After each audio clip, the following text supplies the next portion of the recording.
Motivational கூட்டத்தில் நீங்கள் ஒரே நாளில் பணக்காரர் ஆவது எப்படி அப்படின்னு பேசுவாங்க பாருங்க.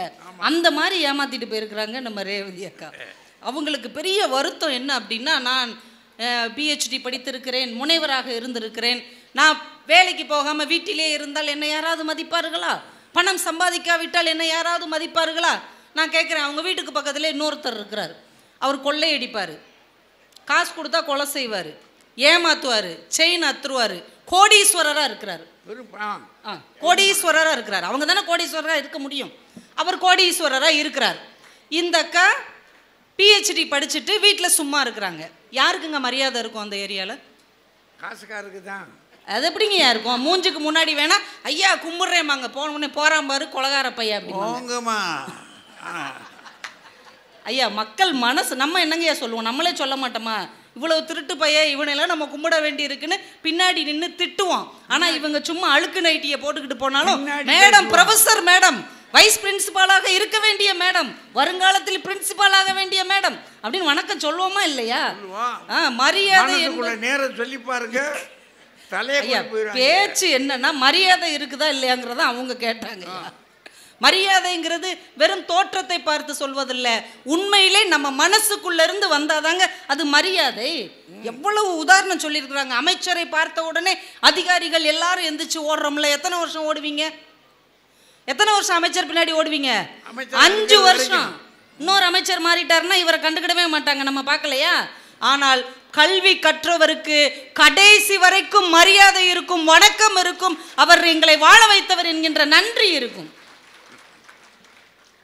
அதனால தாங்க ஒரு புலவன் அரசனிடம் பேசுற மாதிரி ஒரு வசனத்தை வச்சாங்க. அரசன் சொன்னானா, இந்த உலகமே எனக்கடிமை என்று புலவரிடம். புலவர் சொன்னாராம், இந்த உலகமே உனக்கடிமை, நீரோ எனக்கடிமை என்று சொன்னார் என்றால் அதுதாங்க எழுத்துக்கு உள்ள ஒரு பெரிய ஆற்றல். பாரதியை பத்தி நீங்க தைரியசாலியா இருந்திருப்பான். இப்ப சொல்லி பாருங்க, உள்ள கொண்டு போய் வச்சிருவோம். அப்படி எல்லா நேரமும் செய்ய முடியாதுங்கய்யா. பாரதியை பத்தி நீங்க சொல்லலாமா? பணத்துக்கு அடிமையானவனா பாரதி? பாரதி காலத்திலயும் ஒரு ஜமீன்தார் இருந்தார். அவர் பேர் யாருக்காவது தெரியுமா? ஒரு பெரிய பணக்காரர் தாங்க. இன்னைக்கு அவர் தெரியுமா? ஆனால் வீட்டில் காளி பானையோடு வாழ்ந்த பாரதியை தான் எங்கள் பாரதி எங்கள் பாரதி என்று கொண்டாடுகிறோமே தவிர, பணம் வச்சிருந்த அந்த ஒரு பணக்காரங்களை கூட நம்மை தெரியாது என்றால் எது உயர்வு தந்தது பாரதிக்குன்னு கொஞ்சம் யோசிச்சு பேசணும். இங்க ஒரு அப்பா வருவாராம், மகனை கையில் பிடிச்சிக்கிட்டு வந்தாராம் போன வருஷம். அவன் கேட்ட எதையுமே வாங்கி கொடுக்கலையா, அவருக்கு மரியாதை இல்லையா. அவன் பக்கத்து வீட்டில் ஒரு பணக்கார அப்பா இருந்தாருன்னா அவங்க வீட்டில் போய் உட்காந்துக்கிடுவானோ? எங்கள் அப்பா எனக்கு எதுவுமே வாங்கி தரல, இன்னிலேருந்து நான் உங்களை அப்பாவை ஏற்றுக்கிறேன் சொல்லுவாங்களா? என்ன அர்த்தம் இல்லாமல் பேசுகிறீங்க? பாப்கார்ன் வாங்கி கொடுக்க வேண்டும் அப்பா வென்றால், பானிபூரி வாங்கி கொடுக்க வேண்டும், அப்பளம். சரிங்க, ஒரு அப்பா டெய்லி மகனை வீட்டில் உட்கார வச்சு பானிபூரி வாங்கி கொடுக்குறாரு, அப்பளம் வாங்கி கொடுக்குறாரு, பாப்கார்ன் வாங்கி கொடுக்குறார், பள்ளிக்கூடத்துக்கே அனுப்பலை. நீங்கள் அந்த அப்பாவை ரொம்ப நல்ல அப்பான்னு சொல்வீங்களா? அப்பா என்றால் இப்படி அல்லவா இருக்க வேண்டும். ஒரு நாளைக்கு 100 பானிபூரி வாங்கி கொடுக்குறார், 50 அப்பளம் வாங்கி கொடுக்குறார், பள்ளிக்கூடத்துக்கு கூட போகாமல் மிச்சர் ஊட்டி கொண்டே இருக்கிறார், நல்ல அப்பா அப்படின்னு கொண்டாடுவீங்களா? இல்லை. படிக்க வைக்கணுங்க. படிக்க வைத்தால் தான் அவன் தகப்பன். தந்தையோடு கல்வி போகும் என்று நம்முடைய முன்னோர்கள் சொல்லியிருக்காங்களா இல்லையா? துள்ளி திரிந்த காலத்தில் என் துடுக்கடக்கி பள்ளிக்கு அனுப்பாத பாதகனே என்று அப்பாவை பார்த்து கேள்விப்பட்டிருக்காங்களே ஒழிய பானிபூரி வாங்கி தராத பாதகனேன்னு அவனும் சொல்லலை. என்னங்க நீங்க ஒரு படிச்சவங்களே இப்படி பேசுனா நாங்கள் படிக்காதவங்ககிட்ட எல்லாம் போய் என்ன பேசுறது? வீட்டில் இருக்கிற பெரியவங்க சொத்து இருந்தால் தான் அவங்கள மதிப்போமா? என்னங்க கல்வி? வீட்டில் இருக்கிற பெரியவர்கள் தான் நம் சொத்து என்பதை உணர்த்துவது தான் கல்வி. அவங்க கையில் வச்சிருக்கிற சொத்து தான் முக்கியம்னு சொன்னால் அதுக்கு பேர் கல்வியா? என்னெல்லாம் பேசுகிறாங்க. 4வது தம்பி ஆட்டோமொபைல் ஓனர் ஆயிடுவாராம், 2 வீலரை ரிப்பேர் பண்ணிடுவாராம். என்ன சூரியவம்சன் அந்த படம் பார்த்தீங்களாங்க ஓடிடியில்? ஒரே பாட்டில் அவர் ஓகோன்னு வாழ்ந்துருவாராம். அதுக்கு கூட கலெக்டர் ஒரு அம்மா வேணும் தேவையா நீனு? 4வது தம்பி அப்படி ஆயிடுவாராம். மூத்தண்ணை படிச்சுட்டு வீட்டிலையே குத்த வச்சுக்கிட்டு உட்காந்துருப்பாராம். இந்த 4வது தம்பி என்ன சொல்லுவான் தெரியுமா? பணம் நிறைய வர ஆரம்பிச்சோடனே, அண்ணே இதை எப்படி நான் மெயின்டைன் பண்ணணும், அதெல்லாம் அண்ணங்கிட்ட விட்றா, பேங்க் அக்கௌண்ட் ஓப்பன் பண்ணி இதுக்கு ஐடி ஃபைல் பண்ணி உன்னை நல்லபடியாக இன்னும் டெவலப் பண்ணுறதுக்கு அண்ணன் பக்கத்தில் இருக்கிறேன், நீ தைரியமாக வேலை பாருன்னு சொல்கிறதுக்கு ஒரு படித்தவன் பக்கத்தில் வேணும் மேடம். என்ன மேடம் நீங்களாம் ஐடி சப்மிட் பண்ணியிருக்கீங்களா மேடம்? பண்ணுங்க இன்னைக்காவது. பக்கத்தில் இருக்கிற பேங்க் ஆஃபீஸர் இல்லைன்னா கேளுங்க, அவர் சொல்லி தருவார். அப்துல் கலாம் அவர்களுக்கு அவங்க அக்கா வளையலை கழட்டி கொடுத்தார். ஏங்க கழட்டி கொடுத்தாங்க? வளையல் செல்வம் தானே. இன்னைக்கு 1 கிராம் என்ன விலை விற்கிது? அந்த அக்கா எதுக்கு அதை கழட்டி கொடுத்துச்சு?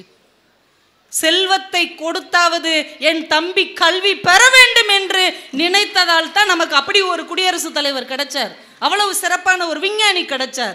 சிவன் அவங்க அண்ணன் என்ன பண்ணியிருக்கிறாரு, தான் வேலை பார்த்த பணத்தை எல்லாம் தம்பிக்கு கொடுத்துருக்கிறார். ஏன் அந்த பணத்தை கொடுத்து ஒரு தொழில் தொடங்கி இருக்கலாம்ல, ஏன் தம்பியை படிக்க வச்சார்? இந்த பணம் இன்னைக்கு வரும், நாளைக்கு போகும், ஆனால் படிப்பு மட்டும்தான் நிரந்தரம் என்று அந்த அண்ணனுக்கு தெரிஞ்சிருந்துச்சு. படிக்காத அண்ணனுக்கு தெரிந்திருக்கிறது, படித்த என் அக்காவுக்கும் அண்ணனுக்கும் தெரியவில்லை என்றால் நான் என்ன செய்வது?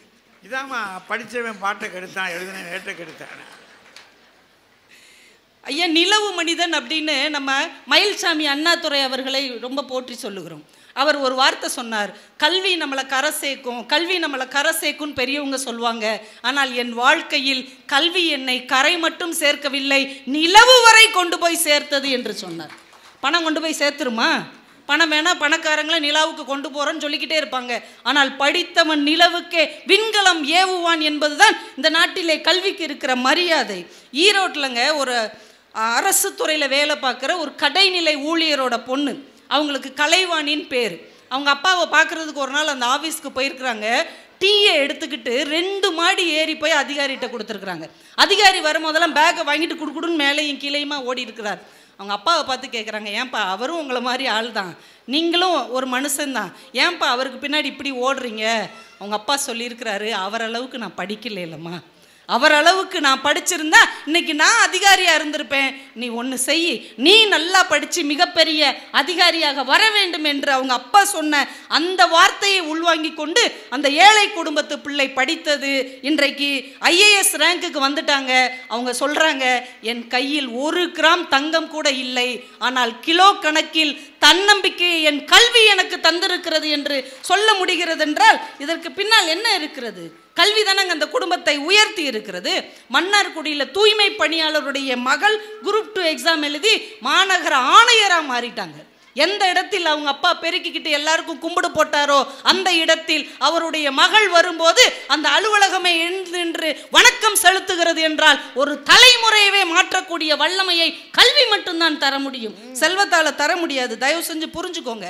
காசு கூட கூடங்கய்யா, பயம் வரும். காசு கூடிக்கிட்டே இருந்தால் பயம் வரும் தெரியுமா? ஒன்றும் இல்லை, உங்களை பஸ்ஸில் ஏற்றி விட்றோம், நீங்கள் எம்ஏ பிஹெச்டி படிச்சிருக்கிறீங்க, நீங்கள் பஸ்ஸில் ஏறி உட்காந்து பயப்படுவீங்களா? ஐயோ நம்ம பிஹெச்டிலாம் படிச்சிருக்கிறோம், பக்கத்தில் யாராவது உட்காந்து அதை திருடிட்டு போயிட்டாங்கன்னா அப்படி யாராவது நினைப்பீங்களா? 10ஆப்பு படிச்சிருந்தா பரவாயில்ல, பஸ்ஸில் ஏறி இருந்திருக்கலாம், இப்படி பிஹெச்டிட்டா அப்படி யோசிக்க மாட்டோம். ஆனால் 5 லட்ச ரூபா பணத்தை திருடலாம். என்னங்கய்யா டிகிரியை வேணா திருடலாம், நம்ம வாங்கிக்கலாம் இல்லையா? நம்ம டிகிரியை திருடிட்டா கூட நம்ம வாங்கிக்கிடலாம். ஆனால் 5 லட்ச ரூபா பணத்தோடு அவங்கள ஏற்றி விட்றோன்னு வைங்க, பஸ்ஸில் ஏறுறீங்க, வாங்க இங்கே உட்காருங்கன்னு யாராவது சொன்னோம், இவன் எதுக்கு நம்மளை பக்கத்தில் உட்கார சொல்கிறான்? கண்டக்டர் சொல்லுவார், நீங்கள் பின்னாடி போங்க. இந்த ஆள் எதுக்கு நம்மளை பின்னாடி போக சொல்கிறாரு? நம்ம சொந்தக்காரங்க நம்மளை பார்த்துட்டே இருப்பான், இவன் யார் குறுகுறுன்னு நம்மளையே பார்த்துட்டு இருக்கான். ஒரு 5 லட்ச ரூபா பணம் மனிதனுக்கு பயத்தை அதிகரிக்கும், ஆனால் படிப்பு கூட கூட தைரியம் அதிகரிக்கும் என்பதை தயவு செய்து நீங்கள் மறந்து விடாதீர்கள். செல்வம் சேர சேர எதிரிகள் அதிகமாவாங்க. நீங்கள் ஒரு பெரிய வீடு கட்டிடுங்க, உங்கள் க்ளோஸ் ஃப்ரெண்டை கூட்டுவாங்க, அவன் தான் உங்களை க்ளோஸ் பண்ணுற ஃப்ரெண்டாக இருப்பான். அடுக்கு மாடி, இது உனக்கே அடுக்கு மாடி, அதோட சோழியை முடிச்சிருவான். ஆனால் கல்வி கற்க கற்க எதிரிகள் கூட நண்பர்களாக மாறுவார்களே. படித்தவையா பல்கலைக்கழகங்கள் அப்படி இல்லைன்னு சொல்கிறாருமா ஐயா? நம்ம ஏதாவது ஒரு விஷயத்தை வச்சே நம்ம எடை போடக்கூடாது இல்லைங்க ஐயா. ஆனால் கல்வி கற்றவன்கிட்ட எதிரிகள் கூட நண்பர்களாக மாறுவார்கள். படித்தவையா, அவனை எதுக்கு நம்ம வீணா பகைக்கணும்? அவங்ககிட்ட ஏதாவது நல்ல விஷயம் கேட்டு தெரிஞ்சுக்குவோம், அவர் ஏதாவது நமக்கு ஒரு வழிகாட்டுவார் என்று படித்தவர்களை உறவுகளும் எதிரிகளும் கூட நண்பர்களாக மாற்றிக்கொள்ளுகிறார்கள். ஆனால் படம் படைத்தவர்கள் பக்கத்தில் உறவுகள் நாளாக நாளாக விரிசல் அடங்கி விலகி செல்கிறார்கள் என்றால் கல்வி அவ்வளவு உயர்வானது. அதனால்தான் வள்ளுவர் சொன்னார், ஒரே இடத்துல 5 செல்வத்தை கொண்டு வந்தாரியா. செல்வம் தானே இவங்க பேசுறாங்க. செல்வத்துள் செல்வம், செவிச்செல்வம், அச்செல்வம், செல்வத்துள் எல்லாம் தலை. 5 செல்வத்தை எதுக்குயா கொண்டு வந்தாரு? இந்த செவிக்காக கொண்டு வந்தார். எல்லா செல்வங்களையும் விட உயர்ந்த செல்வம் செவிச்செல்வம். எதுக்கு? அதான் வைரத்தோடு போட்டிருக்கா. அது ஜிமிக்கி போட்டிருக்குங்கிறதுக்காகவா, மாட்டல் போட்டிருக்குங்கிறதுக்காகவா? இல்லை, அறிவை கல்வியை வழங்குகிற அறிஞர்கள் முன்னால் உட்கார்ந்து அந்த செவிகளில் கல்வியை அறிவை வாங்கி கொள்ளுங்கள், அதுதான் மிகப்பெரிய செல்வம் என்று நாம் உணர்ந்து கொள்ள வேண்டும் என்பதற்காகத்தான் அவங்க ஒரு செல்வம்னு பேச வந்தா வள்ளுவர் 5 செல்வத்தை கேள்வி செல்வமாக தந்தார் என்றால் அதுதான் நிலையானது, அதுதான் நம் வாழ்க்கையில் உயர்த்துவது. ஐயா, நம்ம சாதாரணமா சொல்லுவோம் மாதா பிதா குரு தெய்வம். இதுல யாராவது பணக்காரங்க வந்திருக்காங்களா? இல்ல. அம்மா அப்பாவுக்கு அடுத்தபடியா தெய்வத்துக்கே முன்னோடியாக யார் இருக்கிறார் என்றால் நமக்கு கல்வியை அறிவை தருகிற குருதான் இருக்கிறார் என்றால் அந்த கல்விதான் நம்மை உயர்த்தும் என்று சொல்லி வாய்ப்புக்கு நன்றி கூறி விடைபெறுகிறேன். நன்றி, வணக்கம். நானும் எவ்வளோ குறுக்கிட்டு பார்த்தேன், கொஞ்சம் பிடிச்சி பார்ப்போம் அப்படின்னு. நடக்கலை. கல்வி எவ்வளவு இன்றியமையாதது, படிப்புனால நம்ம எவ்வளவு பெருமை பெற போகிறோம்ன்றத அவளை எவ்வளோ நாசூக்கான்னு சொன்னாங்க பாருங்க. அவர் அப்துல் கலாம் ஐயாவிலிருந்து வரிசையாக ஆட்களை கொண்டு வந்து விஞ்ஞானிகளாக கொண்டு வந்து, இது எதனால் வந்துச்சு, இன்னைக்கு வரைக்கும் நம்ம அவங்களை நினைக்கிறோமே, காசுக்காரன் நினைக்கிறோமா அப்படின்னு சொல்கிறாங்க. அவங்க சொல்கிறதுல நியாயம் இருக்குல்லே. அது எவ்வளவு தெளிவாக சொல்ல முடியுமோ நகைச்சுவையோடு சொல்லியிருக்காங்க. இவ்வளவு சொல்கிறாங்கல்ல, படிக்கணுமையா படிக்கணுமையா, நீ படித்த ஆள் இப்படி பேசலாமா, படித்தும் கூமுட்டையாக இருக்கலாமா? நம்ம ஊரில் சொன்னால படித்த முட்டா பேர அப்படின்னு, அந்த மாதிரி இருக்கலாமா, கூடாதே அப்படின்னு கெஞ்சி பார்க்குறாங்க 2 பேர். ராஜாவுக்கு மனம் வேணும்ல, அவருக்கு பணம் வேணும்ன்றாரு. வாங்க. படித்த கூமுட்டைகள் சார்பாக நான் பேச வந்திருக்கிறேன். இப்படி சொல்றாங்க. எனக்கு முன்னால் பேசிய மகா பெரிய அறிவாளி 5 செல்வங்களை உங்களுக்கு வழங்கி இருக்கிறார். நீங்கள் ஒரு 1.5 மணி நேரமாக பட்டிமன்றம் கேட்டிருக்கிறீங்க. வந்ததை விட நீங்கள் எல்லாரும் பணக்காரங்க. ஆமாம், அப்படித்தானங்க? அதுதானே அவங்க சொன்னாங்க. நீங்கள் வரும்போது வெறும் பையா இருந்தால், இப்போ 5 செல்வத்தையும் இந்த அம்மா உங்களுக்கு கொடுத்த பிறகு போகும்போது கோடீஸ்வரனா போக போகிறீங்க. இப்படி ஒருத்தர் சொல்ல முடியும்னா அது இவங்களால தான் முடியும். கொஞ்சமும் நடைமுறைக்கு பொருந்தாத சாத்தியமில்லாத ஒன்றை சொல்ல முடியும்னா இந்த அணி தான் அப்படி சொல்ல முடியும். நிறைய அவங்க பேசியிருக்கிறாங்க. அந்த ரேவதி சுப்புலட்சுமி மேடம் நிறைய படிச்சிருக்கிறாங்க. பஸ்ஸில் போனால் பயப்படுவாங்களா? ஆனால் 5 லட்ச ரூபாய் அவங்க கையில் கொடுத்து பஸ்ஸில் ஏற்றி விட்டால் யாரை பார்த்தாலும் பயப்படுவாங்கன்னு இவங்க ஒரு கதை சொல்லியிருக்கிறாங்க. 5 லட்ச ரூபா கையில் இருக்கும்போது எதுக்கு பஸ்ஸில் போகணும்? இவ்வளவு கூமுட்டியாவா நாங்கள் இருப்போம்? ஒரு காரை வாடகைக்கு எடுத்து செக்யூரிட்டி ஒரு ஆளை போட்டு வீடு வரைக்கும் ஜம்முன்ல போய் இறங்குவோம். நாங்கள் என்ன சேர் ஆட்டோலையா போவோம்? என்னம்மா நீங்கள் சொல்கிறது ஏதாவது இந்த ஊரில் ஒத்து வர்ற மாதிரி இருக்கா? 5 லட்ச ரூபா வச்சுக்கிட்டு அவனுக்கு என்ன பைத்தியமாக பிடிச்சிருக்கு பஸ்ஸில் போகிறதுக்கு? அது நைட்டில் பஸ்ஸில் போவானாம். யாரை பார்த்தாலும் பயமாக இருக்குமா? என்ன சொல்ற? 20 லட்சம் 30 லட்சத்தை பறிச்சுதாங்கய்யா பேசுகிறாங்க அவங்க நிறைய.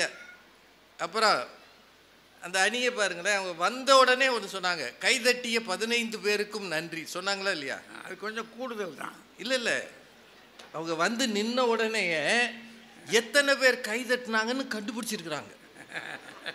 அது எப்படி? இப்போ நீங்கள் ஒரு 10 பேர் கைதட்டிங்கன்னா நான் இப்படியே பார்த்து கண்டுபிடிச்சி என்ன முடியுமா? நான் அதுக்குள்ளே பொத்தாம் பொதுவா இப்படி பேசும்போது கூட்டத்தில் அள்ளி விடுறது படித்தவங்க செய்கிற தவறு இதுதான். எத்தனை பேர்னே எண்ணாம 15 பேர்னு ஒருத்தரால் சொல்ல முடியும்னா இதுக்கு கல்வி தவறாக உதவுகிறது. என்ன பேச்சு இது? 15 பேரா எண்ணுனீங்களாம்மா நீங்கள்? ஒருவேளை 15க்கு மேலே கைதட்டிட்டு தான் என்ன பண்ணுவீங்க? அதானே. இல்லை, அதுக்கு கீழே கைதட்டிட்டு தான் என்ன பண்ணுவீங்க? படித்த ஆளுங்க திருகு ஜாலம் பண்ணுறது இதுதான். தேவையில்லாத பொய் பேசி படித்த 15 பேருக்கும் நன்றி. அப்புறம் இந்த அம்மா வந்து பாவம் அவங்க நல்ல வேலைக்கு போயிட்டாங்க. அதுக்கு எவ்வளவு செலவு பண்ணாங்கன்றது அவங்களுக்கு. நான் உங்கள் எல்லார்ட்டையும் கேட்குறேங்க, நீங்களும் எல்லாம் படிச்சிருங்க. எம்ஏ, எம்ஃபில், பிஹெச்டி, எம்ஃபில் இப்போ எடுத்துட்டாங்க. உடனே உங்களுக்கு வேலை கிடைக்குமா? எங்கள் காலத்துலலாம் எனக்கெல்லாம் ஈஸியாக கிடைச்சிச்சியா. இவங்கெல்லாம் கொஞ்சம் கொடுத்து சேர்ந்தாங்கன்னா சொல்கிறாங்க. நீங்கள் 50 வருஷத்து பழைய கதையை இப்போ சொல்ல முடியாது.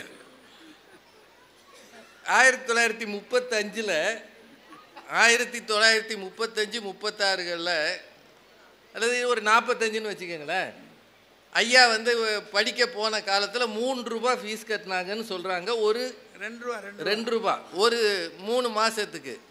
அன்னைக்கு தங்கம் 1 கிராம் 1 ரூபா தான். 1 கிராம் தங்கம் அன்னைக்கு 1 கிராம் தங்கம் 1 ரூபா. இன்னைக்கு எவ்வளவு? 7000 ரூபா. 8000மா? அதுக்குள்ள ஏறிடுச்சா? நீங்க ஒன்றும் செய்யாதீங்க, முடிஞ்ச கூட்டத்தை பேசாம இருங்க, இந்த செவி செல்வத்திலே இருங்க. போறப்ப எல்லாருக்கும் 1 கிராம் தங்கம் கிடைக்கும். 5 செல்வம் இருக்குல்லங்க. நேரம் அப்படியே ஜாய் ஆளுக்காசில் போய் இந்த 5 செல்வத்தையும் கொடுத்து ஆளுக்கு 1 கிராம் தங்கம் வாங்கிட்டு போங்க. ஏமா இப்படி ஏமாத்துறீங்க? அப்போ நிம்மதியாக இருக்கா? படிச்சுட்டு வேலை இல்லாதவன் எத்தனை பேர் தெரியுமா?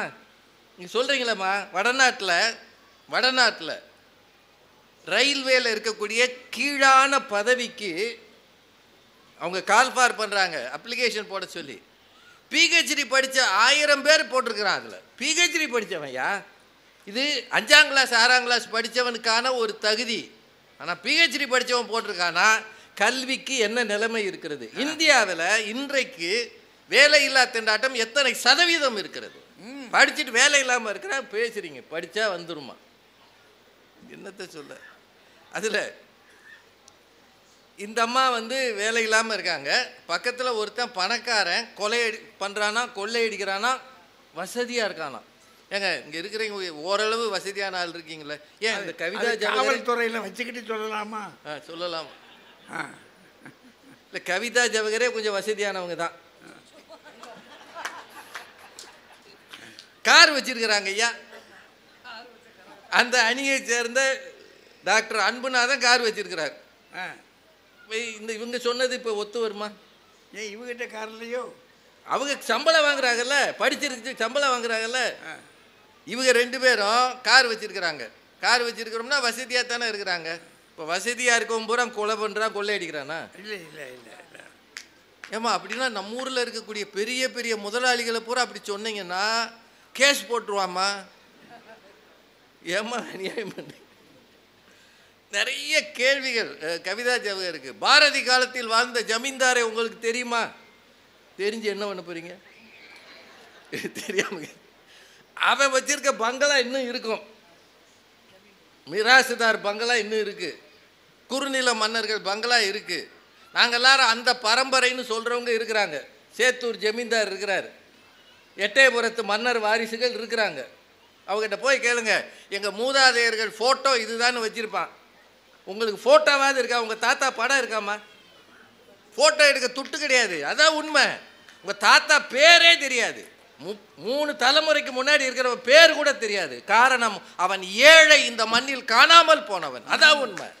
படித்தவன் பணக்காரன், பணக்காரனுக்கு எல்லாம் இருந்தது. சார், நேருவை பற்றி ஏன் சொல்கிறாங்க? அந்த காலத்தில் ஜவஹர்லால் நேருடைய, இப்போ இன்றைக்கி நேருவை எல்லோரும் திட்டுறாங்க, அது வேறு கதை. அவர் வீட்டுக்குள்ளே குதிரைகள் பந்தயம் போகிற அளவு, அது வீடுனா அவர் இருந்த பெரிய நிலப்பரப்பு, அதில் தான் அவர் வீடு இருந்தது அலகாபாத்தில். குதிரை பந்தயம் நடக்குமா, குதிரைகள் ஓடுமா ஒரு வீடு, அவ்வளவு பெரிய பிரம்மாண்டமான இடத்துல அவர் இருந்தார். அதனால தான் அந்த காலத்தில் வெளிநாட்டுக்கு போய் படிக்கிற அளவு அவங்களுக்கு வசதி இருந்தது. வெளிநாட்டுக்கு எப்படி படிக்க போனார்? பணக்காரராக இருந்ததனால் போனார். சாதாரண ஏழைக்கு அது கிடைச்சிருக்குமா? இன்னைக்கே இதே மதுரையில் எல்கேஜிக்கு 4.5 லட்சம் 5 லட்சம் வாங்குற ஸ்கூல் இருக்கா இல்லையா? இருக்கு. அங்கெல்லாம் மேலை நாட்டு படிப்பு சொல்லித்தரப்படுகிறது. மதுரையில் இருக்கு. நீங்கள் அந்த ஸ்கூலில் போய் சேர்க்கணும்னா செல்வி செல்வத்தோடு போயிடுவீங்களாமா? எங்களிடம் செவி செல்வம் இருக்கிறது, வாழை செல்வம் இருக்கிறது, தக்காளி செல்வம் இருக்கிறது, எல்லாத்தையும் போட்டு குப்பையில் ஓடுன்னுவான். என்ன வேணும்? காசு வேணும். பேசுகிறாங்க. அதை விட கவிதா ஜவஹருக்கு ஒரு நல்ல யோசனை. ஒரு பையன் தன் தகப்பன் ஏழை என்பதால் அடுத்த வீட்டு பணக்காரரை அப்பா என்பாரா கேட்டாங்கல்ல. நீ அப்பானாலும் அவன் உன்னை மகன் ஏற்றுக்குவானா?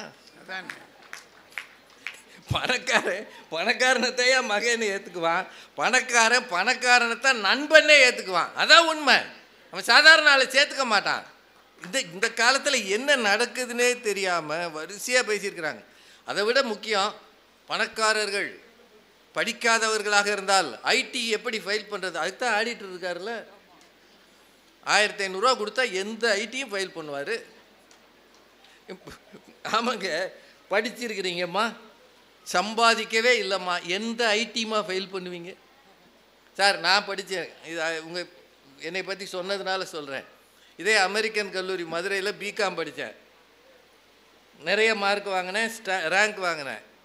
ஆனால் 6 மாதம் எந்த வேலையும் இல்லாமல் இருந்தேன். பாப்பையா சார் ஐயாவுக்கு எனக்கு நல்லா தெரியும். 6 மாதம் வீட்டிலே இருந்தேன், வேலை கிடைக்கல. ஒரு நாள் காலையில் பழைய சோறு சாப்பிட உட்காந்துருக்கும் போது எங்கள் அப்பா அப்படி வந்தார். அவர் ஒரு வாத்தியார். ஒரு வேலைக்கு போக துப்புல உனக்கெல்லாம் சோறு முக்கியமானு கேட்டார். இது நிஜமாக நடந்தது, நிஜமாக நடந்தது. பழைய சாதம் தான் நான் சாப்பிட்டேன். ஒன்றும் இட்லி அதெல்லாம் அந்த காலத்தில் கிடையாது. கையை உள்ளே வச்சு அப்படியே எழுந்து வெளியில் போனேன். ஒரு நாள் முழுக்க சாப்பிடாமல் இருந்தேன். வேலைக்கு போகாமல் இருந்தால் என்ன வலி வரும்னு உங்களுக்கு தெரியுமா? நல்லா சம்பாதிக்கிறதுனால தெரியலை. நிறைய கேள்விகள் கேட்டுருக்குறாங்க. சார், இப்போ நீங்கள் எல்லோரும் டிவியில் பார்க்குறீங்க. இங்கேருந்து அமெரிக்காவுக்கு போன பல பேர் இந்தியர்களை எப்படி அனுப்புகிறான்? கையை கட்டி காலை கட்டி. சார், அவெல்லாம் அங்கே போய் திருடுனானா? ரொம்ப மரியாதையா நீங்கள் நல்லா யோசிச்சு பாருங்க. அவெல்லாம் அங்கே போய் திருடுனானா? அங்கே போய் கொள்ளையடிச்சானா? கொலை பண்ணானா? எதற்காக அவர்களை அப்படி அனுப்புகிறார்கள்? யோசிச்சு பார்த்தீங்களா என்னைக்காது? அவெல்லாம் பஞ்சாபில் இருந்து குஜராத்தில் இருந்து போயிருக்கிறான். உங்களுக்கு ஒரு விஷயம் சொல்கிறேன், இதுவரைக்கும் அனுப்பப்பட்டவர்களில் தென் மாநிலத்தவர் ஒருவர் கூட இல்லை. ஜமால் முறையாக போயிருக்கிறான், அது வேற கதை. எதுக்காக சார் போகிறாங்க? யோசிச்சு பாருங்க, நீங்கள் கேட்டு பாருங்க யார்கிட்டயாவது. இந்தியாவின் சராசரியான பெர் கேபிட்டா இன்கம், தனி நபர் வருமானம், இது அரசாங்கம் சொல்கிறது, ஒரு வருஷத்துக்கு 1,85,000 ரூபாய். ஒரு வருஷத்துக்கு தனிநபர் வருமானம் 1,85,000 ரூபாய். ஆனால் அமெரிக்காவின் தனிநபர் வருமானம் ஒரு வருஷத்துக்கு 61,27,500 ரூபாய் 2023. அப்படின்னா நாம் 1,85,000 தான் ஒரு வருஷத்துக்கு சராசரியாக சம்பாதிக்கிறோம். நான் அமெரிக்காக்காரன் 60 லட்சம் சம்பாதிக்கிறான். அதனால் இவன் என்ன நினைக்கிறான், அங்கே போனால் பாத்திரம் கழுவியாவது சம்பாதித்து விடலாம் என்று எப்படியும் போய் அவமானப்பட்டு வருகிறார்கள். என்றால் பணம் இந்த மண்ணிலே எதையும் செய்ய தூண்டுகிறது. அதைத்தான் எங்கள் அணியில் சொல்கிறோம். பணம் இருக்கிற இடத்தை தேடி போகிறார்கள். சார், நம்ம ரூபா 86 ரூபா கொடுத்தா $1. இப்போ அவன் பெரியாளா நம்ம பெரியாளா? 86 ரூபா நம்ம ரூபா, அவன் ரூபா $1. கிட்டத்தட்ட 87 ரூபா. 87 ரூபா. இதை எதுவுமே தெரியாமல் இந்த அணி அதில் அவர் டாக்டர் அன்புநாதன் கட்சி மாறுவதற்கு தடை விதிக்க வேண்டும். அந்த கட்சியிலிருந்து இங்கே மாறினால் தடை விதிக்க வேண்டும். கட்சி மாறுறதுக்கு என்ன தடை வேணாலும் விதிங்க. ஏன் மாறுறாங்க? அதுக்கு தான் முன்னாடியெல்லாம் பதவியில் இல்லாதவன் மாறுவான். இப்போல்லாம் 30 எம்எல்ஏ மொத்தமாக போயிடுறான். ஒரு எம்எல்ஏவுக்கு எத்தனை கோடின்னு கொடுத்துட்றாங்க. இப்போ கல்வி எங்கேயா போச்சு? இதுக்கு ஒரு அணி, இதுக்கு ஒரு பேச்சு. சரஸ்வதி தான் முதல் கடவுள். நம்ம வீடுகளில் எத்தனை வீட்டில் சரஸ்வதியை வச்சிருக்கிறீங்க? லட்சுமி படம், அதுவும் கையை இப்படி வச்சு தங்க நாணய விழுகிற மாதிரி அது வச்சிருக்கமா இல்லையா? அப்படிதான் பார்க்குறோம், ஒன்றும் பண்ண மாட்டேங்குது. அவர் திடீர்னு நிறைய பாட்டுகள் எல்லாம் எடுத்துட்டு வந்தார். மன்னனும் மாசர கற்றோனும் சீர்தூக்கின், அதெல்லாம் அவர் சொன்னார். மன்னனை விட மாசற கற்றோனுக்கு சென்ற இடமெல்லாம் சிறப்பான். சார் உங்ககிட்ட கேட்குறேன், நான் மன்னன்னு பொதுவாக சொல்கிறேன். மன்னனாக இருந்தால் சொந்தமாக விமானம் வாங்கி போகலாமா இல்லையா? அடுத்தவங்க ஒன்றானத்துலையும் போகலாம். இல்லை அடுத்தவங்க பணம் அவங்க பணம் தானே. அரசாங்கம்ல. ஆமாம், அரசாங்க பணம் அவங்க பணம் தானே.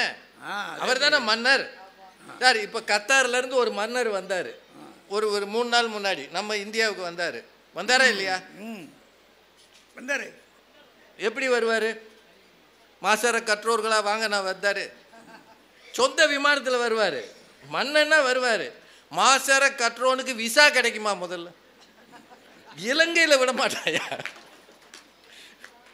மாசற கற்றோன் விசாவே பாஸ்போர்ட் வாங்குறதுக்கே 2000 ரூபா கட்டணும். 2000மோ 3000மோ பேசுகிறாங்க மன்னனும் மாசற கற்றோனும். சார் உங்களுக்கு இன்னொன்று, கல்விக்கு மதிப்பு இழப்பு கிடையாதான், ஆனால் பணத்துக்கு மதிப்பு இழப்பு இருக்கான். இதில் என்னங்க இருக்குது? எதுக்கு மதிப்பு இருக்கோ அதுக்கு தான் இழப்பு இருக்கும். அதானங்க உண்மை. அப்படின்னா நீங்கள் என்ன செஞ்சுருக்கேன்னா, 2016 இதே டாக்டர் அன்புநாதன் எனக்கு கல்வி இருக்கிறது, பணம் மதிப்பிழந்தால் கவலை இல்லை, கல்வியோடு இருப்பேன்ல சொல்லியிருக்கணும். ஏன் இந்தியன் பேங்க் வாசலில் போய் நின்னீங்க? நான் அப்போ ஒரு பேங்க்கில் வேலை பார்த்தேன். எங்கள் வாத்தியார் எனக்கு ஃபோன் பண்ணுறாரு, எப்பா உனக்கு நான் தான் சொல்லி கொடுத்துருக்கேன், 2 500 ரூபா நோட்டை மாற்றி கொடு. 2 500 ரூபா நோட்டு அதை கொஞ்சம் மாற்றி கொடு, என்னால் க்யூவில் நிற்க முடியாது. உண்மையிலே அவரால் க்யூவில் நிற்க முடியாது.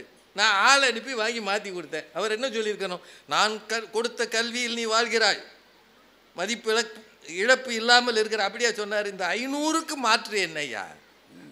சார் அந்த காலத்தில் பட்ட கஷ்டங்கள் எல்லாம் திரும்பி ஞாபகப்படுத்தலாமா? எது எப்போ செல்லும்னே தெரியாத ஒரு நாட்டில் 2000 ரூபா கொடுத்தாங்க, இப்போ அதுவும் செல்லாதுன்ட்டாங்க. வீட்டில் இருக்கியா சில நோட்டு, நம்ம வீட்டில் இருக்குன்னு சொன்னால் பிடிச்சிட்டு போயிடுவாங்க. ஒன்று தெரிஞ்சுக்கங்க, இந்த உலகம் கற்றவர்களால் இயங்கினால் நன்றாக இருக்கும்.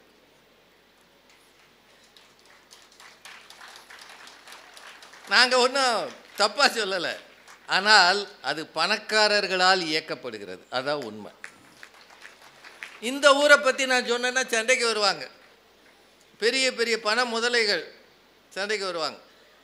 ஆனால் அமெரிக்க பிரசிடென்ட் எலெக்ஷனை யார் முடிவு செய்தது சொல்லுங்க?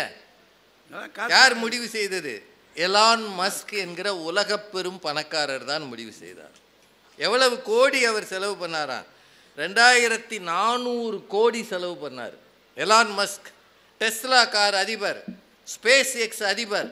அவர் முடிவு செய்தார், இந்த முறை ட்ரம்ப் தான் தேர்ந்தெடுக்கப்பட வேண்டும் என்பதை எலான் மஸ்க் முடிவு செய்தார். அதனால தான் அந்த விழாவில் எலான் மஸ்கை பக்கத்தில் கூப்பிட்டு வச்சுக்கிட்டார். அவருக்கு பதவி வேற கொடுத்தார். எலெக்ஷனில் நிற்காமலே பதவிக்கு வர உங்களால் முடியும் என்றால் பணம் தான் இந்த பூமியை ஆளுகிறது.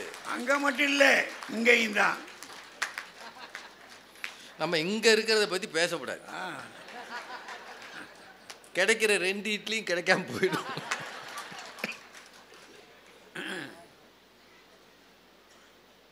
சார் இன்னைக்கு இனி வரும் காலங்களில் படிக்கணும்னு அவசியம் இல்லை. இப்போது உங்கள் கையில் ஒரு மொபைல் இருக்குல்ல, ஆண்ட்ராய்டு மொபைல் இருக்குல்ல, அதில் லேட்டஸ்ட்டாக என்ன வந்திருக்கு? ஆர்டிஃபிஷியல் இன்டெலிஜென்ஸ்னு வந்திருக்கு. இனிமேல் உலகம் அதில் தான் போக போகுது. இப்போது நீங்கள் ஹிந்தியில் பேசணும், ஆனால் உங்களுக்கு தெரியாமல் சொல்லிட்டேன்யா. இப்போ நீங்கள் வடக்க போகிறீங்க, ஹிந்தியில் பேசாமல் சொல்லுங்க. இல்லை, ஹிந்தியில் பேசணும்னா இந்த ஆர்டிஃபிஷியல் இன்டெலிஜென்ஸ் இருக்கக்கூடிய இந்த ஆண்ட்ராய்டு ஃபோன் என்ன பண்ணுது? நீங்கள் தமிழில் பேசுனீங்கன்னா அதுவே ஹிந்தியில் டிரான்ஸ்லேட் பண்ணி கொடுக்குது. அப்படின்னா இன்னொரு மொழியை படிக்காமலே வசதி படைத்தவர்களால் அந்த மொழியை பயன்படுத்த முடியும். இதுதான் பணம். முடியுமா இல்லையா சார்? நீங்கள் இது எதுவுமே வேணாங்க, உங்களுக்கு இன்னொரு மொழியே தெரிய வேண்டாம். கேரளாவுக்கு போகிறீங்கன்னு வைங்க, அங்கே போய் மலையாளத்தில் பேசணும்னு அவசியமே இல்லை. ஒரு 500 ரூபா நோட்டை நீட்டினீங்கன்னா அதுக்குரிய மதிப்பு இருக்கா இல்லையா? இருக்கா இல்லையா? ஒரு டாலரை நீட்டினீங்கன்னா அதுக்குரிய மதிப்பு இருக்கா இல்லையா? பணம் பேச ஆரம்பித்தால் உலகின் அத்தனை மொழிகளும் அமைதியாகிவிடும் என்று ஒரு பழமொழி சொல்கிறது. புத்தக கண்காட்சிக்கே வந்து புக்கு வாங்கணும்னா காசு வேணும்லம்மா. வச்சிருக்க இவங்களுக்கு புத்தகம் கொடுத்துட்டாங்களாம், வர்றவர்களுக்குமா கொடுப்பாங்க. இப்படியே தாம்மா சொல்லி ஏமாத்துறீங்க. சரி, உங்களுக்கு கொடுத்த புத்தகத்தை நீங்கள் எத்தனை பேர் கொடுத்துருக்கீங்க? இப்போ ஏறக்குறைய தமிழ்நாட்டில் எல்லா புத்தக கண்காட்சியிலையும் அவங்க பேசுகிறாங்க. ஒரு 10 புத்தகமாவது வந்திருக்குமாம்மா இந்த தடவை? ஒரு 10 பேர் கொடுத்துருக்கலாம்லம்மா. படிச்சா கொடுத்தா நாங்கள் தானே வச்சுக்குவோம். படித்தவங்க கல்வியை பரவலாக்கணுமா இல்லையா? கொடுத்தீங்களா நீங்கள்?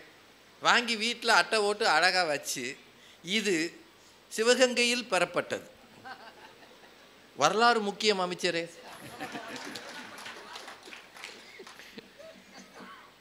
பேசுகிறாங்க இவங்க. உண்மையில் ஒன்று தெரிஞ்சுக்கங்க, 2016 பிட்காயின்னு ஒன்று வந்தது. அப்போது சன் டிவியில் நாங்கள் அதை பற்றி பேசினோம். அன்றைக்கு தேதிக்கு அது 1000 ஒட்டி தான் இருந்தது ஒரு பிட்காயினோட மதிப்பு. அந்த காலத்தில் 2015-16 நினைக்கிறேன் ஒரு பிட்காயினோட மதிப்பு. இன்னைக்கு அதனோட மதிப்பு எவ்வளவுன்னு கூகுள் சர்ச் பண்ணி பாருங்கள் இன்னைக்கு. அப்போ இந்தியாவில் பிட்காயினில் இன்வெஸ்ட் பண்ணக்கூடாதுன்னு ஒரு சட்டம் இருந்தது. ஆனால் நிறைய பேர் பண்ணாங்க தெரியாமல். இன்னைக்கு அது 80 லட்சத்துக்கு மேலே இருக்குது. 2016 ஒரு 1000 ரூபாய் நீங்கள் இன்வெஸ்ட் பண்ணியிருந்தால் அதனுடைய இன்றைய பிட்காயின் மதிப்பு 80 லட்சம். 2016 பிஹெச்டி பண்ண ரேவதி சுப்புலட்சுமி இன்னைக்கு பிஹெச்டி தான். அன்று கண்ட மேனி அழியாமல் இருக்கிறாங்க. அதனால தான் திருவள்ளுவர் செய்க பொருளை செருணர் செருக்கு அறுக்கும் எஃகு அதனில் கூறியது இல். எஃகு அப்படின்றது கூர்மையான இரும்பு ஆயுதம். 2000 வருஷத்துக்கு முன்னாடியே தமிழர் தன்னுடைய இலக்கியங்களை எஃகு பற்றி சொல்லியிருக்கிறாரு. இப்போத்தான் தமிழக அரசாங்கம் 5300 ஆண்டுகளுக்கு முன்னாலேயே தமிழர்கள் இரும்பை பயன்படுத்தினார்கள் என்று அறிவித்திருக்கிறது. அப்படின்னா தமிழர்கள் எவ்வளவு பழமையாக, எவ்வளவு காலமாக இரும்பை பயன்படுத்துகிற ஆற்றல் மிக்கவர்களாக இருந்திருக்கிறார்கள். அந்த அளவு வசதி உள்ளவர்களாகவும் இருந்திருக்கிறார்கள். நம்முடைய கல்வி அறிவு இலக்கிய வளம் 2000 ஆண்டுக்கு முன்னால் போகவில்லை. ஆனால் நம்முடைய கலாச்சாரம் பண்பாடு அன்றைக்கு வாழ்ந்த வளம் அது 5000 ஆண்டுகளுக்கு முன்னால் போகிறது என்றால், காலம் கடந்து மனிதனை உயர்த்துவதற்கு கூட இந்த பொருள் உதவுகிறது என்பதை தயவு செய்து மறந்து விடாதீர்கள். அதுதான் உண்மை. பணமே முக்கியம்னு நாங்கள் சொல்ல வந்தால் கல்வி வேண்டாம்னு அர்த்தம் இல்லை. கல்வியின் நோக்கமே காசு சம்பாதிப்பது தான். ஐயா மாதிரி இருக்கிறவங்க பென்ஷன் வாங்குறாங்க, இதெல்லாம் சொல்லி காட்டுறாங்க. ஆனால் பென்ஷனே இல்லைன்னா கதை என்ன ஆகும்? கதை தெருவில் நிற்கணும். ஒவ்வொரு மனிதனுக்கும் 2-3 அடிப்படை விஷயம் வேணும். ஒன்று, எதிர்காலத்துக்கான சேமிப்பு வேணும். 2வது, நெருக்கடி வந்தால் இன்சூரன்ஸ் வேணும். 3வது, கடைசி வரைக்கும் பென்ஷன் வேணும். இது எல்லாம் காசு சம்பந்தப்பட்டது தான். அவர் பெரிய அறிஞருங்க, எல்லா புஸ்தகமும் படிச்சிருக்கிறார். இப்போ என்ன செய்கிறாரு? பையன் சோறு போடுவானான்னு உட்காந்துருக்கிறார். அங்கே கல்வி என்ன ஆகும் என்பதை தயவு செய்து யோசியுங்கள். பட்டிமன்றங்களுக்கே தொலைக்காட்சியில் வந்த பிறகுதான் நட்சத்திர அந்தஸ்து வந்தது என்பதை கவிதா ஜவஹர் மறக்க மாட்டார்கள். ஏன்னா அவங்க அந்த காலத்தில் பேச்சாளராக வரல. ஐயா 1960களிலிருந்து பேசியிருக்கிறார். ஆனால் 1988-90க்கு பிறகுதான் அவரை உலகம் அறிய செய்தது தொலைக்காட்சி வந்த பிறகுதானே தவிர அதுக்கு முன்னாடியே அவர் இதை விட சிறப்பாக பேசியிருப்பாங்க. அப்படின்னா இந்த சமூகத்தில் ஒரு அந்தஸ்து தேவை என்றால் நீங்கள் டிவி மீடியாவில் வரணும்னு இருக்குது, யூடியூப்பில் வரணும்னு இருக்குது. வெறும் கல்வியால் உயர முடியாது, அந்தஸ்தால் தான் உயர முடியும். அந்த அந்தஸ்தை தருவது பணம்தான், செல்வம்தான். அதனால் சரஸ்வதி சபதத்திலேயே இந்த பேச்சு வந்திருந்தாலும் 2025 இல்லை, 2055லையும் இந்த விவாதம் நடக்கும்.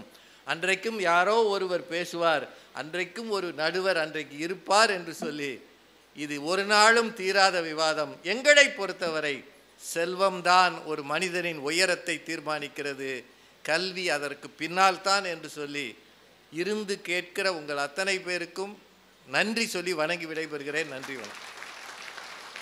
பெரியோர்களே, சிவகங்கை மக்கள் தங்களுடைய வாழ்க்கையில் மறுபடியும் ஒரு மலரை சூடிக்கொள்கிறார்கள். ஒரு பெரிய விஷயம்தான் அது. இவ்வளோ நேரம் உட்காந்து கேட்கணும்னு நினைக்கிறாங்க இல்லையா, இருக்கையா சேர்த்து போவோம், ஏதாவது விஷயம் 4 விஷயம் கிடைக்கும் அப்படின்னு. இங்கே யாரும் துட்டு கொடுக்கல. நாங்கள் துட்டு கொடுக்க முடியும்ன்றீங்க. துட்டு கொடுத்தா என்ன நடந்திருக்கும்? இந்த மேடையில் நாங்கள் இருக்க முடியாது. ஓடி ஏறி வந்து இந்த கூட்டப்புற கலைஞ்சு போயிடும். ஆனால் ஞானத்தை கொடுத்தாங்க கற்றவங்க, 2 பக்கமும் கற்றவர்கள். கொடுத்ததுனால நீங்கள் என்ன செஞ்சீங்க?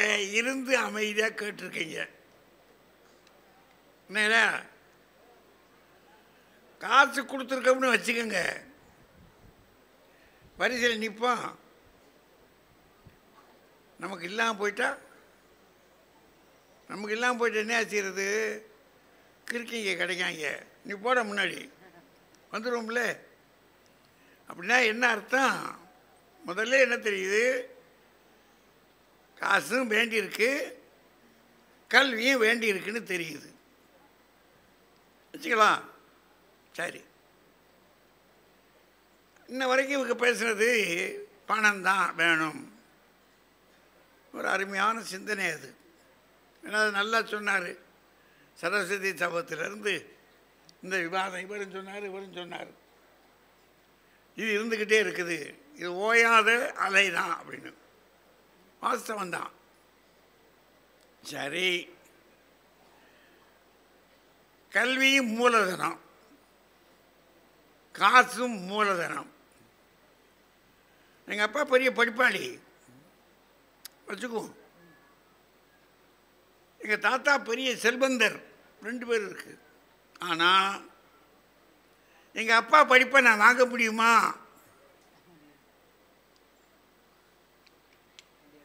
சார் அவர் பிஹெச்டி படித்தார் சார், நானும் போட்டுக்கிடுவேன். பிஹெச்டி போட முடியுமா? சொல்லுங்க. படிப்பை அவரவர் படிக்கணும். பணத்தை அண்ணன் தம்பி 4 பேர் சொல்கிறாங்கல்ல, ரணகலமாகி போயிடும். எங்கள் வீடுகள்லாம் இயேசு கிறிஸ்து சமாதானம் பண்ண வந்தாலும் நீங்கள் அங்கே போங்க சாமி, இது உங்கள் வேலை இல்லை. நீங்களே கஞ்சிக்கு இல்லாமல் அரேபியா பாலைவனத்தில் சுற்றிருக்கீங்க, இருங்க, நாங்கள் பார்த்துக்கிறோம், நாங்கள் எங்கள் காரியத்தை முடிச்சுக்கிறோம். அப்போ காசுக்கு சண்டை வந்துடும். இதுக்கு பங்கு போட முடியும், இதை பங்கு போட முடியாது, யாராலையும் பங்கு போட முடியாது.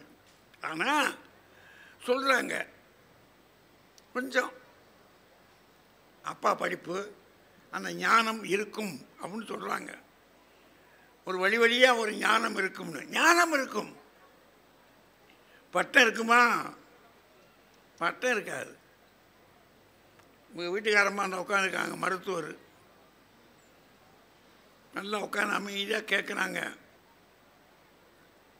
அவங்க படிச்சிருக்க அந்த மருத்துவம் இருக்கே, நான் மருத்துவத்தை படிச்சிருக்கேன், என் பிள்ளைங்க மருத்துவம் தான், நான் சொல்லிக் கொடுக்குறேன்னு சொல்ல முடியுமா?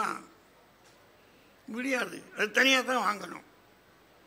அப்படின்னா கல்வி என்பது ஒரு தனி, படிப்பும் இது பணம் என்பது தனி.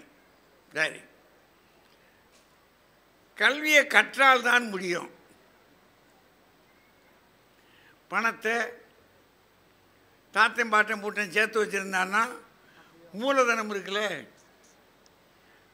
மார்க்ஸ் கேபிட்டல் மூலதனம்னு அதானே எழுதினான். ஆய்வு 1400 புஸ்தகம் படித்து எழுதினானா, 1 2 கிடையாது.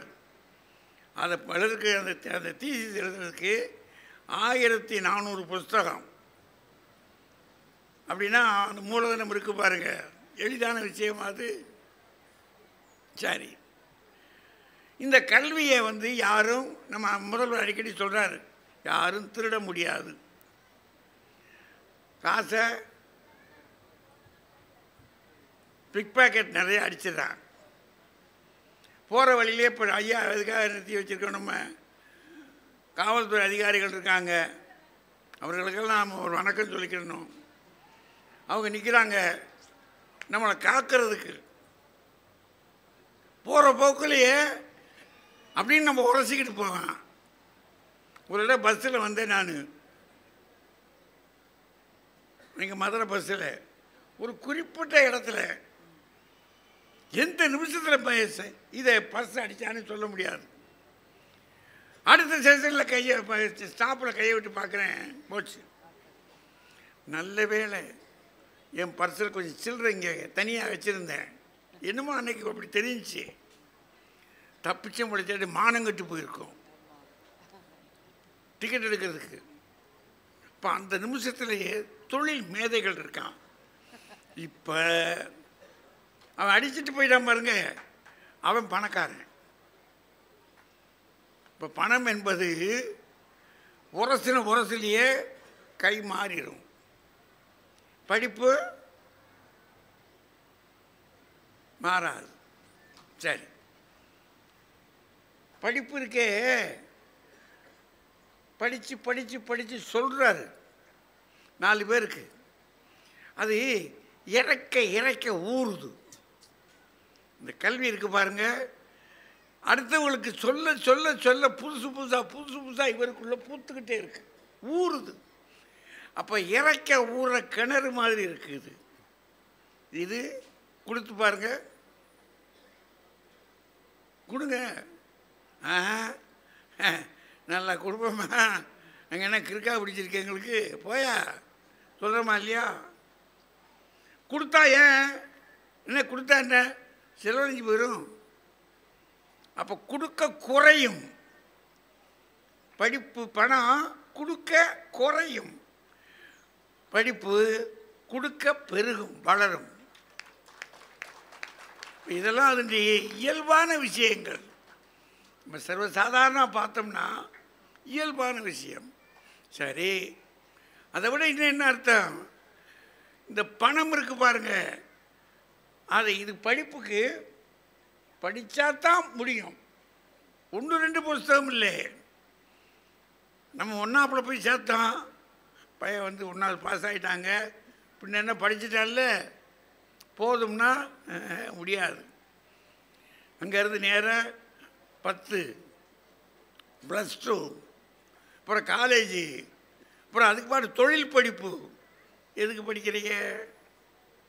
இத்தனை படிப்பு எதுக்கு சொல்லுங்கள்? இது எதுக்கு படிக்கணும்? விடியா அதான் 4வது 5வது படிச்சுட்டான்ல, போட ஒரு வேலைக்கு போட சொல்ல முடியுமா? இல்லை, படிச்சுக்கிட்டே இருக்கணும். தொழிலுக்கு இங்கே பணத்துக்கு படிப்பு இது பணம் வாங்கிறதுக்கு செலவழிச்சுக்கிட்டே இருக்கணும். இங்கே படிச்சுக்கிட்டே இருக்கணும், இங்கே செலவழிச்சுக்கிட்டே இருக்கணும். அப்போ 2 பக்கம் பார்த்தோம்னு சொன்னால் என்ன தெரியுது? இதுக்கு ஒரு குணம் இருக்குது, இதுக்கு ஒரு குணம் இருக்குது. சரி இருக்கட்டும், இன்னும் கொஞ்சம் பார்ப்போமே. உள்ளுக்குள்ளே போனால் இந்த ஊருக்குள்ளே நாம் நல்ல பேராக இருக்கணும் அப்படின்னா, வாத்தியார் ஒரு நல்ல தொழில். எங்கே பார்த்தாலும் இந்த இப்போ ஐயா வந்தார் ஒருத்தர், இங்கே அரசு பணியில் இருக்காங்க, எங்களை வரவேற்கிறதுக்கு வந்த உடனே சொன்னார், ஐயா 1988 நான் உங்கள்கிட்ட படித்த பையன் அப்படின்னாரு. இங்கே வரும்போதெல்லாம் அது தெரியுது. அப்படின்னா நம்மக்கிட்ட படித்தவங்க நல்லா பிழைக்கிறாங்க. ஐயா அவங்ககிட்ட படிக்கும்போது நான் படிக்கும்போது 10 ரூபா வாங்கினேன் ஐயா, இன்றைக்கி என்கிட்ட 100 ரூபா இருக்கியா? யாராவது 100 ரூபா இருக்குன்னு வந்து சொல்லுவாங்க நம்மகிட்ட? சொல்ல மாட்டாங்க. பணம் இருக்கு, பணம் அது ஒரு பாட்டுக்கு இருந்துக்கிட்டே இருக்கும். கொடுக்க குறையும். முதல்ல சொல்லிட்டேன், கொடுக்க குறையும், இது கொடுக்க பெருகும், வளரும். சரி, அது சரிங்க.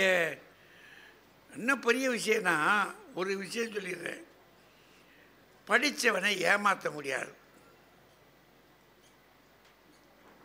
விவரம் தெரிஞ்சுக்கிடுவான். நீங்கள் நல்லா படிச்சுட்டீங்கன்னாக்கும் ஒன்று விஷயம் உங்களுக்கு ஒரு சொல்கிறேன். நமக்கு ஒரு 200-250 ஆண்டுகளுக்கு முன்னாடி வரைக்கும் நம்ம ஊரில் சிலர் தான் படித்தாங்க. மற்றவர்கள்லாம் அவங்க தொழிலை பார்த்துக்கிட்டு இருந்தாங்க. அந்த படித்தவங்களுக்கெல்லாம் வசதியாக இருந்துச்சு, பணக்காரர்களாக இருந்தாங்க. அவங்க வச்சதான் சட்டமாக இருந்துச்சு. நம்ம கதை என்னவாக இருந்துச்சு? நான் அப்போ பாட்டேன், நம்ம அப்போ பாட்டேன் அன்னைக்கு எப்படி இருந்தால் தெரியுமா? நமக்கு சொல்லணும்ல. அதே பல அப்பம் பாட்டேன் ஊருக்குள்ளே கூட வர முடியாது. நீ வந்தால் தீட்டு. அதாவது காட்சி தீட்டான். அது என்ன சொல்கிறாங்க, பார்த்தாலே தீட்டாமியா. நம்ம பாட்டு மாட்டேன் நான் பூட்டனே, நம்ம பாட்டன் பூட்டன்லாம் எங்கட நின்னானோ, யார் கண்டா ஓடி ஒளிஞ்சிருந்துப்பான். ஊருக்குள்ளே வரக்கூடாது. என்ன காரணம்? அவன் படிக்கலை. படிக்கலைன்றது மட்டும் இல்லை, உனக்கு படிப்பு இருக்கு, உனக்கு படிப்பு இருக்கு. அப்போ படிப்பு இல்லாதவனை ஏமாத்திடலாம். பணம் இல்லாதவன் இருக்கான் பாருங்க, அவன் படிப்பு இல்லாதவன் தானே. பணம் இல்லாத, படிப்பு இல்லாததுனால பணமும் இல்லை அவன் கையில், ரெண்டும் இல்லை. ஆனால் இவன் படிச்சிருக்கனால காசு எக்கச்சக்கம் துட்டு வச்சுக்கிட்டான். அவன் ஆண்டான், நம்ம அடிமையாக இருந்தோம். இன்னைக்கு இந்த சொன்னார் ராஜா சொன்னார் பார்த்தீங்களா, குஜராத்தில் இல்லாத பணமா?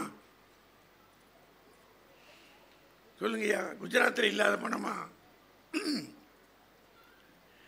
அது இப்போ சொல்கிறாங்க ஏகப்பட்ட பணம் அங்கே கிடக்குன்றாங்க. பஞ்சாபில் அங்கே இல்லாத பணமா? ஆனால் 80 லட்சம் 90 லட்சம்னு கொடுத்து விட்டு கள்ளத்தனமா? என்ன இது?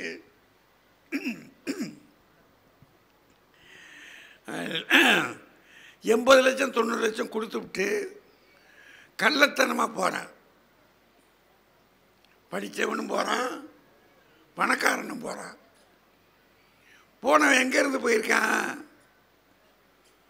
குஜராத்தில் இருந்து, பணக்கார நாட்டில் இருந்து. அதுலேயும் ஹிந்தி கற்றவன். எனக்கு விளங்கலை, அது எனக்கு விளங்கலை. படித்தவன், அதுவும் பூரா வளமான ஆட்சியில் நடக்கக்கூடிய இடங்களில் இங்கேருந்து போயிருக்கான்னா அவனை கொண்டு போய் கைது பண்ணி, நம்ம நாட்டுக்கு அவமானத்தின் உச்சம் அது, அவமானத்தின் உச்சம் அது. இவ்வளவு பெரிய வளமான நாட்டுக்கு இது தேவையில்லாத விஷயம். அது சரி, அது அரசியலாக போய் தொலையுது, விட்டுருவோம். ஆனால் நடக்குது இது. ஆனால் இந்த பக்கத்தில் புறம் பார்த்தா நல்லா படிச்சிருக்கான். கேரளாவில் நல்லா படிச்சிருக்கான், கர்நாடகாவில் படிச்சிருக்கான், தெலுங்குலேயும் படிச்சுட்டாங்க, தமிழ்நாட்டில் நல்லா படிச்சுட்டாங்க. போல இந்த ஸ்டேட்டு போகிறான். என்ன காரணம்? இங்கேயும் தொழில் பண்ணுறான். அப்போ இங்கே தொழில் கிடைச்சதுனால இவன் வளமாக இருக்கிறான். காரணம், இவன் தொழில் கிடைக்கிறது காரணம் படிச்சிருக்கான். இப்போ அங்கே படிக்கலையா? சொல்ல முடியலை. அவன் படிச்சிருக்கானா? படித்ததுனால தான் இந்த பணத்தை வரட்டினானா என்னன்னு தெரியல. நம்ம ஊருக்கான வெளிநாடு அமெரிக்காவுக்கு போகாமல் இருக்கானா? அமெரிக்காவில் நம்ம ஆட்கள் ஏராளமாக இருக்காங்க. ஆஸ்திரேலியாவிலேருந்து அமெரிக்கா வரைக்கும் தமிழ் மக்கள் இருக்காங்க, மலையாள மக்கள் இருக்காங்க, தெலுங்கர்கள் இருக்காங்க, கன்னடர்கள் இருக்காங்க. குறைச்சலாக இருக்காங்க. அந்த சட்டபூர்வமாக உள்ளே போயிருக்கிறான் கல்வியை வச்சு. அவன் காசை வச்சு திருட்டுத்தனமாக உள்ளே போயிருக்கான். அப்போ காசு என்ன செய்ய சொல்லுது? சொல்லுங்கய்யா, காசு என்ன செய்ய சொல்லுது? நாங்கள் எதுக்கு சொல்கிறோம்? பயம். காசு திருடு செய்ய சொல்லுது, திருட்டு செயல்கள் செய்ய சொல்லுது. கல்வி ஒரு நாளும் சொல்லாது. கல்வி ரொம்ப தெளிவாக நிற்கும். இல்லை, நான் மானம் என்ற ஒன்றை கற்றுக்கொண்டவன் சொன்னார் இல்லையா? அது பணம் உள்ளவன் சொத்தை பங்கு போடும்போது 4 கூரா வையினுவான். படித்தவன் இருக்கான் பாருங்க, எங்கள் அண்ணன் என்னை படிக்க வச்சாரியா, என் தம்பி நான் நல்லா படிக்கிறேன்ட்டு விட்டு கொடுத்துட்டு நான் வேலை பார்க்குறேன், நீ படினேன் அப்படின்னு சொன்னானையா.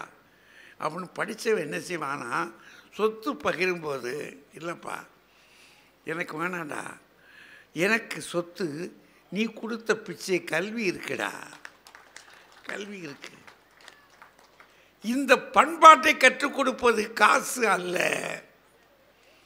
கல்வி என்ன கற்றுக் கொடுக்குது? உயர்வது என்பதற்கு கடையில் இந்த பண்பாடு ஒன்றை கற்றுக் கொடுக்குது.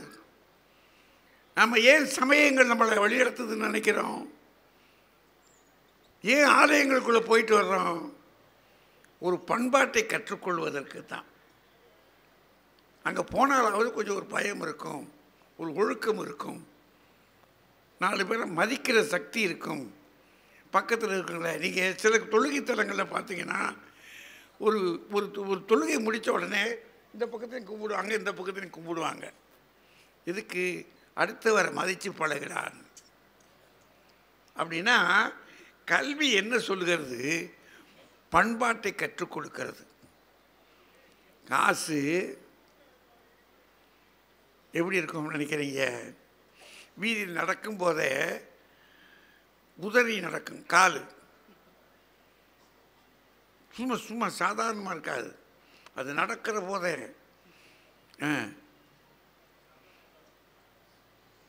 அது வீடுகள்லாம் பார்த்தீங்கன்னா இந்த நகையை வாங்கி போட்ட உடனே தான்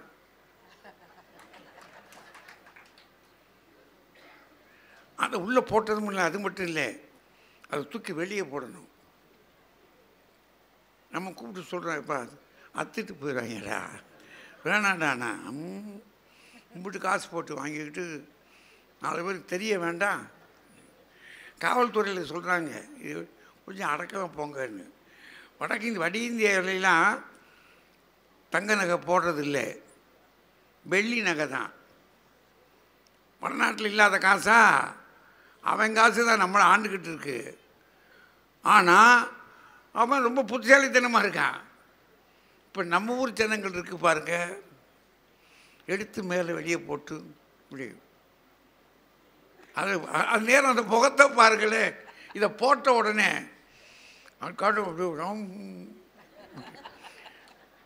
அது இந்த பக்கத்தில் மேற்கு பக்கமெல்லாம் சில போனோம்னா பயங்கரமாக இருக்கும். அவங்க போட்டிருக்க நகையை பார்க்கும்போதே பயமாக இருக்கும் நமக்கு. அம்புட்டு நகை. அது சிலர் சொல்கிறாங்க இது வாடகைக்கு வாங்கினதுண்டா,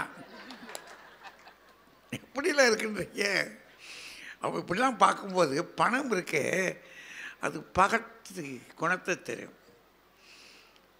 அது இன்னொன்று மட்டும் இல்லை, அடுத்தவன் மனத்தை கெடுக்கும். பணத்துக்கு இருக்கக்கூடிய குணத்தில் ஒன்று என்னென்னா, பக்கத்தில் இருக்கிறவன் வெங்கிட்ட இம்பிட்டு காசா கழுதி அத்துட்டு போயிடணும்டா, என்ன கழுதே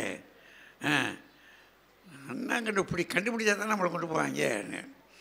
ஆனால் காசு இருக்குது, இப்போ கல்வி இருக்கிறவன்ட்ட போய் அத்துக்கிட்டு போகணும்னு நினைக்க முடியும்?